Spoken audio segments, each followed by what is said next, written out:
Hi, welcome to the channel. Today's video is titled The Entire History of England. Alright, this is quite interesting. We're gonna check this together. I've actually checked a video that also talked about the history of England, but this looks quite lengthy, and I sort of thought this would have so much information compared to the other one I checked, although I learned a lot from the other one. So we're going to check this together, and I'll love your thoughts and your contribution in the comments below. Let's dive right in.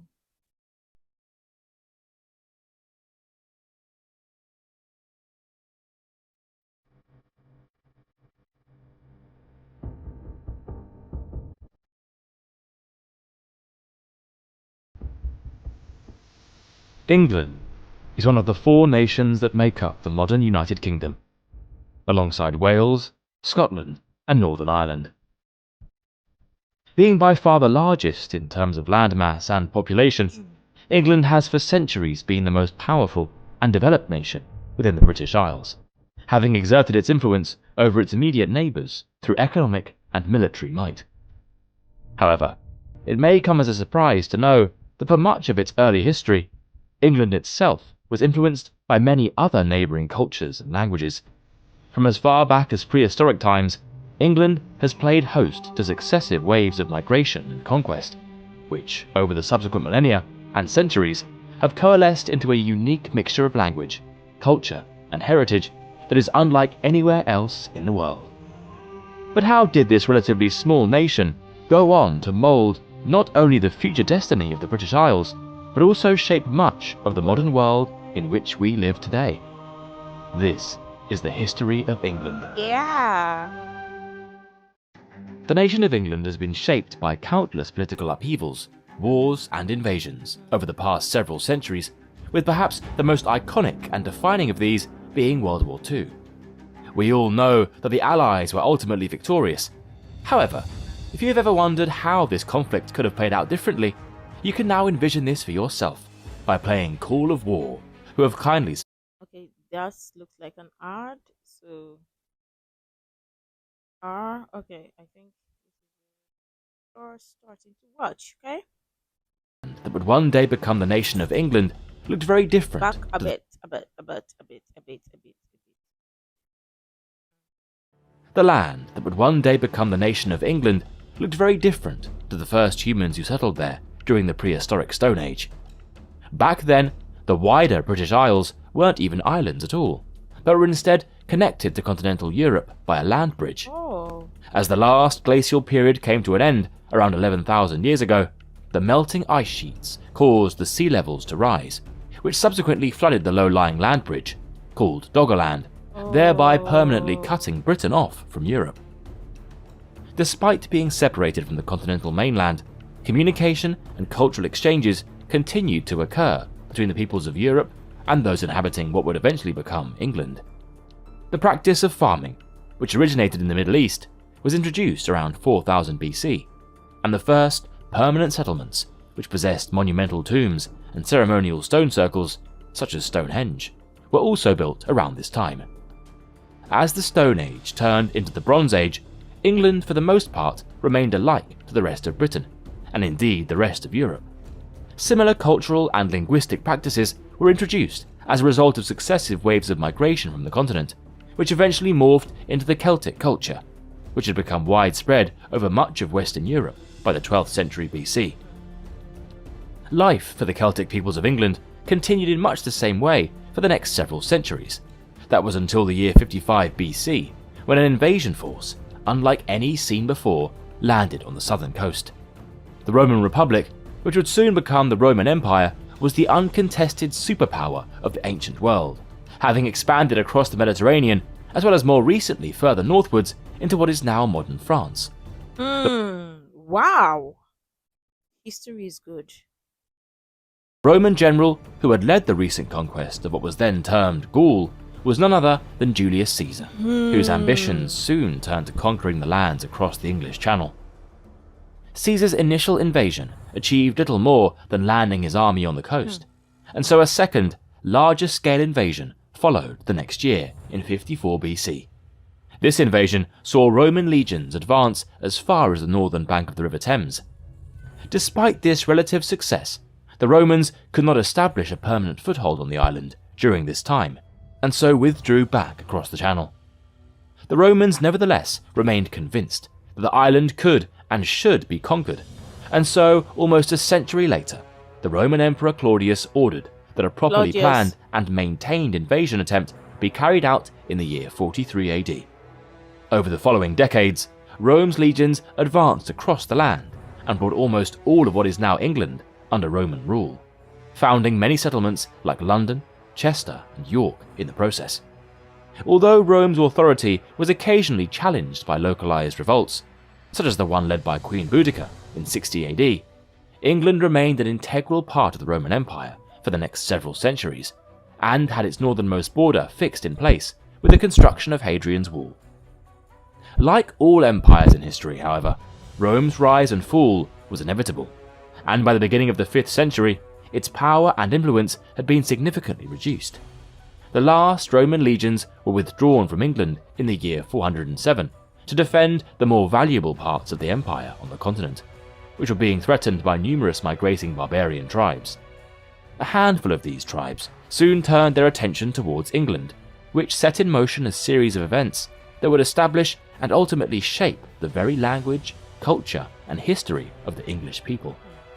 These Germanic tribes, collectively referred to in history as the Anglo-Saxons, first migrated to England sometime during the 4th century, probably serving as mercenaries in the late Roman army. However, by the mid-5th century, a significant number of these peoples had settled in the eastern portion of the country. I see Romanos and Britons. Okay. Okay. The precise nature of this process is still a matter of debate amongst historians, with some advocating for a large-scale invasion and violent displacement of the native Celtic population, while others argue for a more peaceful and gradual process of acculturation. In either case, the Anglo-Saxons replaced the Romano-British language, culture, and people with their own Germanic customs and ways of life. The language that they introduced would one day evolve into the English language that we speak today. Oh. Although the Anglo-Saxons were united in tongue, culture, and religion, they were politically separate, having established their own independent kingdoms across the land. By the 7th century, the native Britons had withdrawn themselves to the far western parts of the island, such as Wales and Cornwall, leaving the 7 Anglo-Saxon petty kingdoms of East Anglia, Essex, Kent, Sussex, Mercia, Northumbria, and Wessex to form the basis of a distinct but as yet disunited English nation. Over time, the Anglo-Saxons converted from their old Germanic pagan beliefs to Christianity and set about consolidating power for themselves, often by fighting one another, as well as the neighbouring British kingdoms to the west and Picts to the north. By the late 8th century, the feuding Anglo-Saxons had amalgamated into 4 larger kingdoms: Northumbria, Mercia, East Anglia, and Wessex. However, the very survival of Anglo-Saxon England would soon be called into question when fleets of longboats suddenly began to appear off the coastline in the late 8th century. The Viking Age in England is widely attested to have begun with the well-documented raid on the Northumbrian monastery of Lindisfarne in the year 793. Although other smaller raids had been carried out in England before this time, as well as in other parts of the British Isles. What began as sporadic attacks on isolated, treasure-laden monasteries continued well into the following century, but in the year 865, however, the Vikings adopted a change in strategy, from hit-and-run raiding to one of conquest and occupation. Late that year, a vast Viking army landed in southeast England with the intention of taking the land of the 4 Anglo-Saxon kingdoms for themselves. This Great Heathen Army, as the Anglo-Saxon Chronicle referred to the Viking force, first marched northwards and took control of the Kingdom of Northumbria in 867, followed by East Anglia in 869, and then Mercia in 874, leaving only the Kingdom of Wessex as the last independent Anglo-Saxon kingdom. Led by King King Alfred. Wow. You see, one thing with history is just mind blowing to learn about history, things that occurred or happened in history, and you start to see that we as individuals or we as human beings, we are all alike. Like sometimes it's just language barrier or whatever.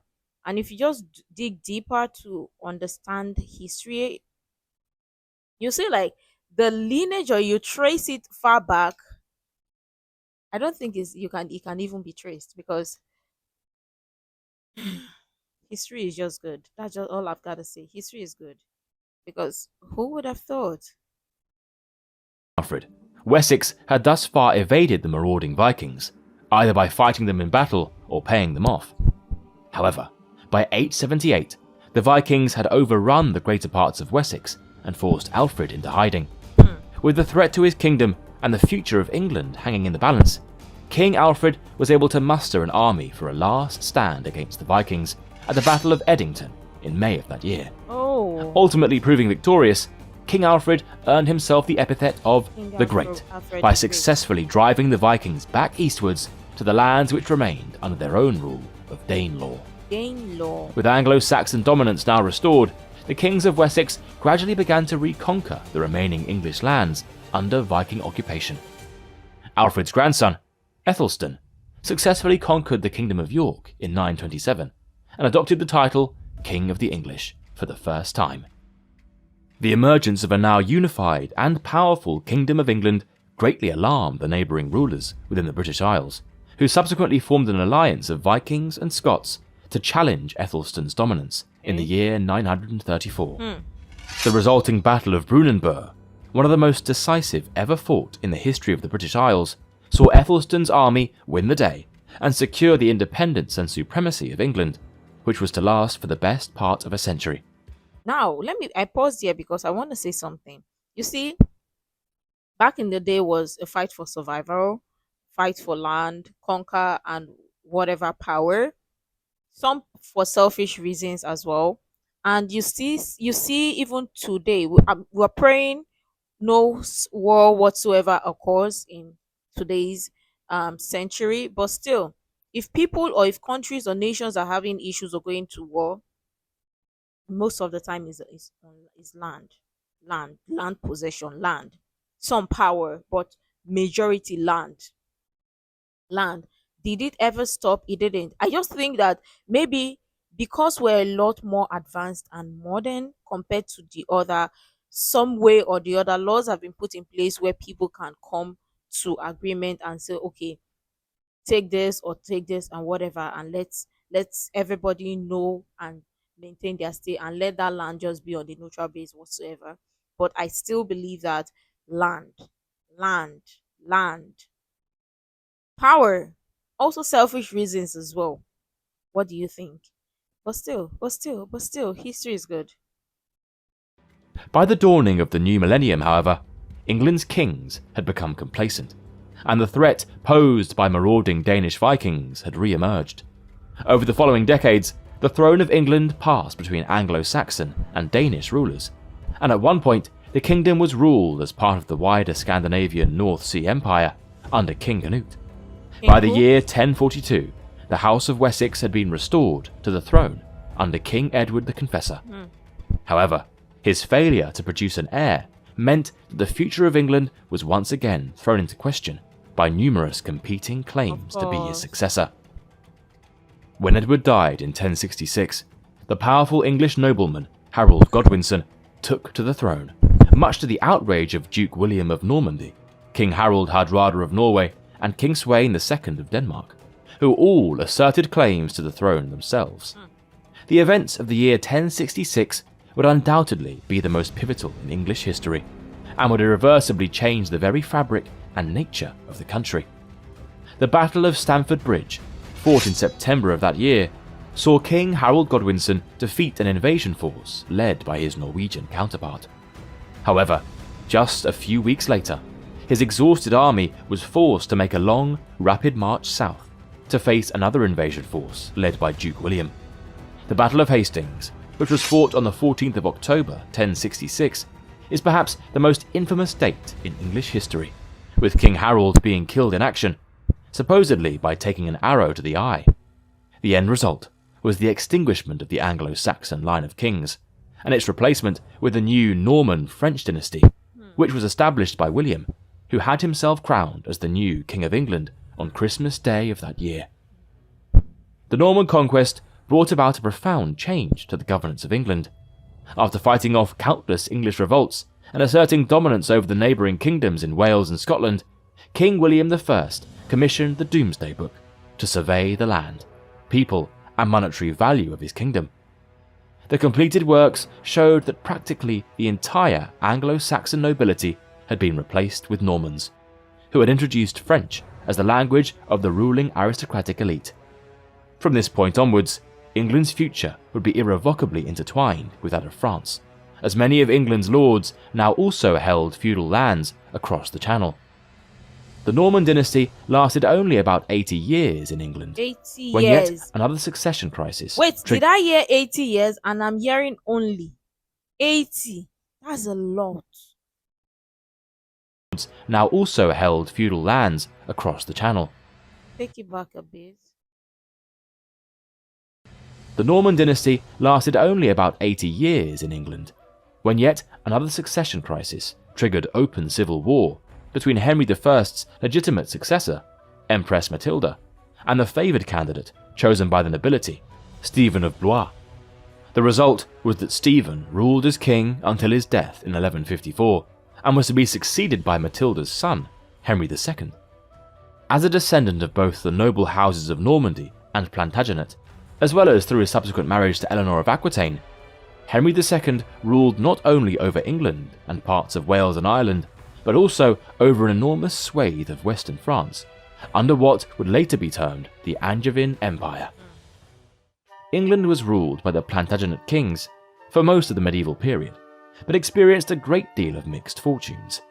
The late 12th century through the mid-13th centuries, for example, was marked by calamities and political turmoil, as their territories on the continent were greatly reduced owing to conflict with the Kingdom of France.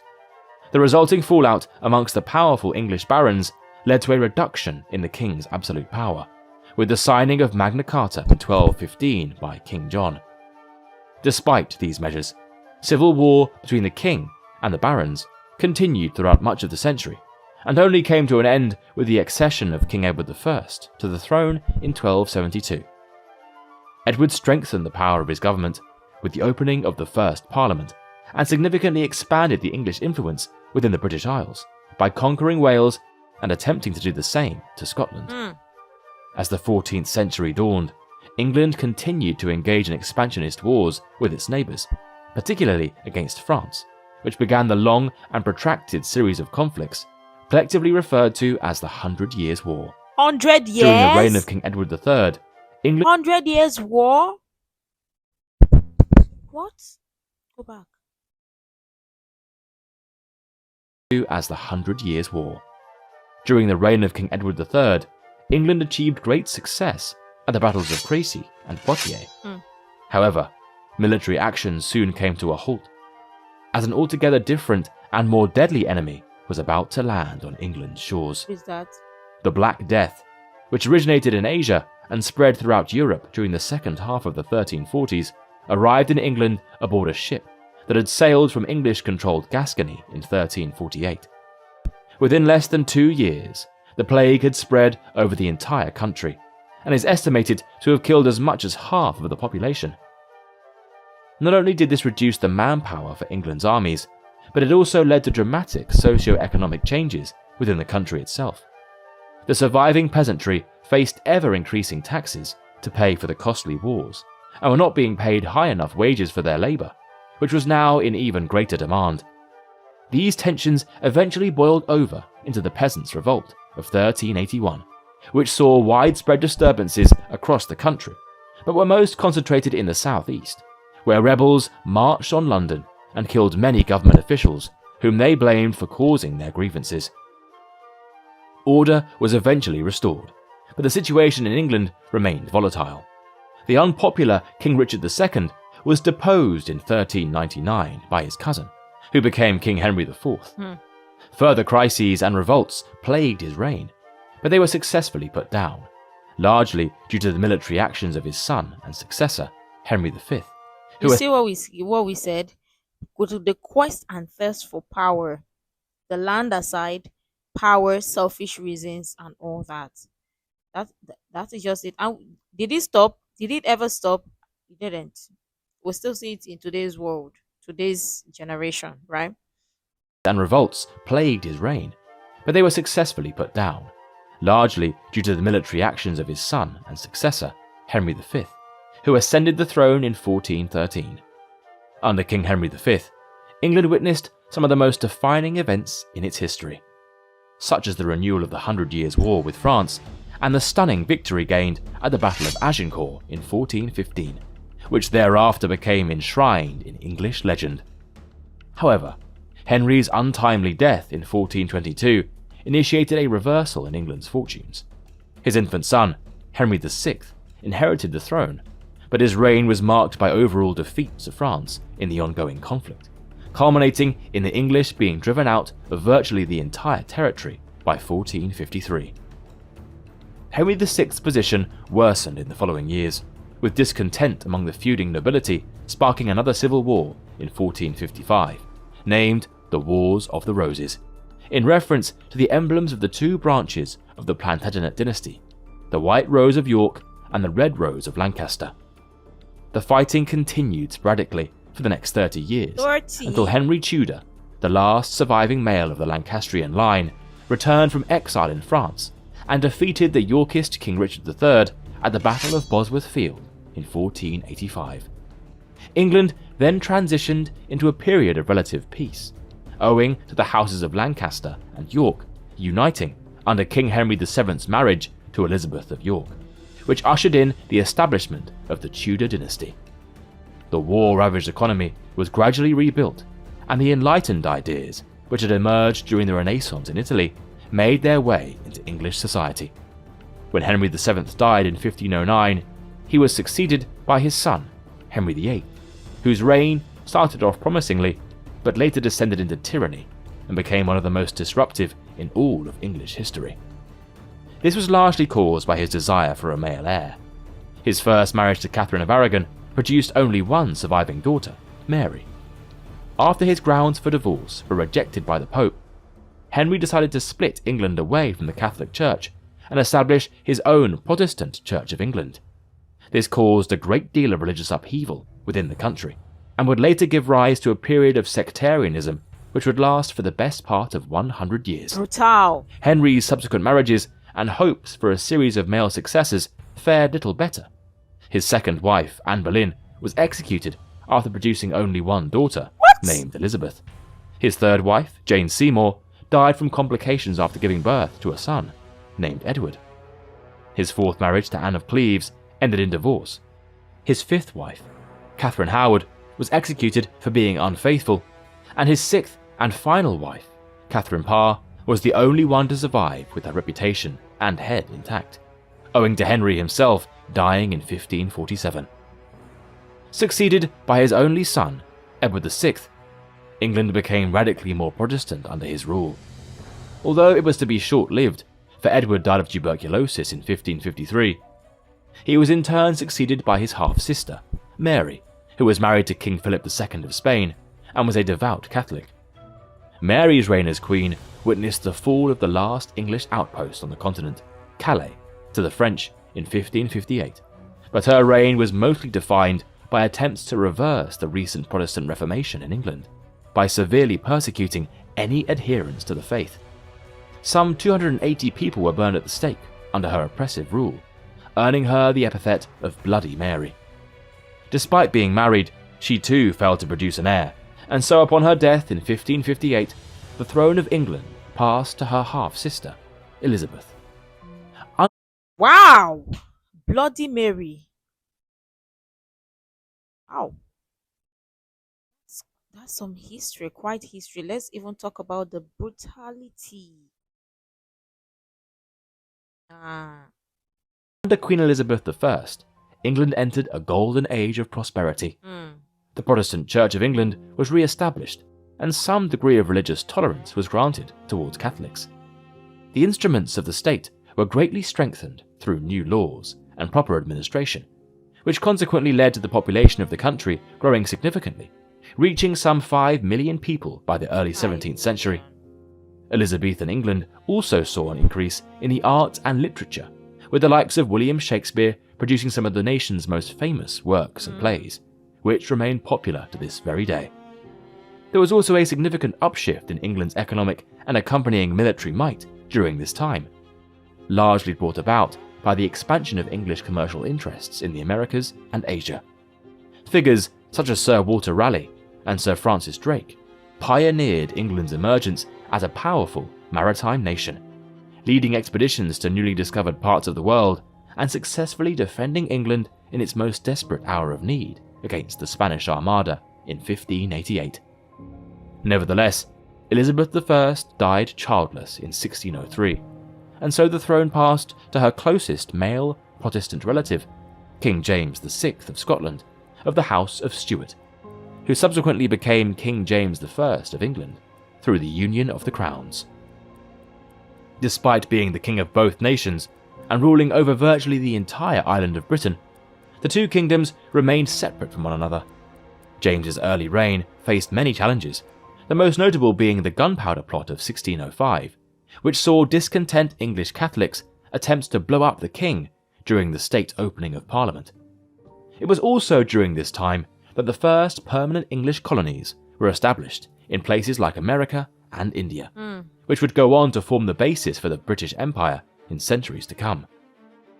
The latter part of King James's reign was marked by increasing tensions with Parliament over governance of the country. These issues, however, would come to a dramatic head during the reign of his son, Charles I. Disagreements over power, religious affairs, and governance within the kingdom, coupled with King Charles I's refusal to cooperate with Parliament, led to growing discontent between the two centres of power in England. Eventually, in 1642, armed conflicts broke out, with the English Civil War being fought between the forces loyal to the king, called Royalists, and the parliamentarian forces, called Roundheads. See, this English Civil War, let me just be honest. I've checked a previous video talking about the history of England, right? And I did some research and I've sort of found videos for the English Civil War, right? I saw many as far as 3 hours long, 1 hour long, and whatever. And I told myself, okay, wait, here is what I'm gonna do. I'm going to react or watch it together with you because I've got a lot of questions to ask, right? But 3 hour long, maybe we're gonna split it into parts because 3 hours is a lot. 1 hour is a lot. We're gonna split it into parts because I want to fully digest it, and I also want both of us or you and I to like interact, right? Because in the areas where I would have questions, I want to ask so somebody can explain to me the areas that I need to understand, right? Regardless, it might I don't know what to expect from it, but still, I want to do it on here together with you. But wow, brutal. Again, the quest and thirst for power, we still see it today. Selfish reasons for some. Pitched battles such as those fought at Edge Hill, Marston Moor, and Naseby were pivotal in determining the war's outcome, which ultimately ended in victory for the parliamentarian New Model Army under the leadership of Oliver Cromwell. For his role in allowing the country to descend into a chaotic state of civil war, King Charles I was executed in 1649, and England briefly became a republic with Cromwell as its leader. The monarchy was eventually restored in 1660, however, with King Charles II returning to London, albeit with his powers significantly reduced.